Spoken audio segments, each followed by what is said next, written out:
The president-elect! The president-elect! Who is not my president! Who is not my president! Ran to drain the swamp! The swamp! I'm here outside the lower Manhattan headquarters of Goldman Sachs, the giant investment bank, where protesters are gathered to decry what they see as two strong links between Washington and Wall Street. It was only a couple of months ago on the campaign trail that Donald Trump used Goldman Sachs as a symbol of corporate greed and attacked Hillary Clinton's close ties to the bank in the form of all those speeches that she gave for hundreds of thousands of dollars a time.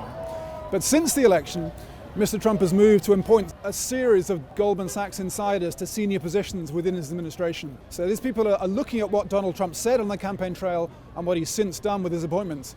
And they're asking, is this guy much too close to Goldman Sachs?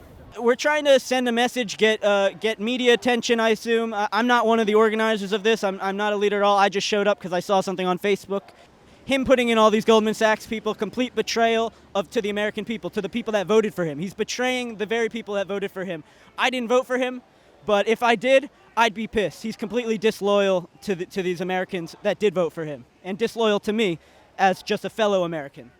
Goldman Sachs has intimate connections with the pharmaceutical industry and the private health insurance industry, and those industries are exploiting the health and lives of my patients. I've worked in New York for the last 6 years, working in mostly poor communities with people of color, immigrants, people with HIV and homeless people, LGBT people, and I see every day how the healthcare system, the way it's designed, is designed to create profits and not necessarily create healthcare. Our backs are kind of up against the wall. Like, we see that people like Steve Mnuchin, right, they make a living foreclosing on families. They're going to be running our government. Sleeping outside is just, it's a small gesture as to what I'm willing to do to, protect my family, right, to protect other New Yorkers, right, and to really stand up for American values.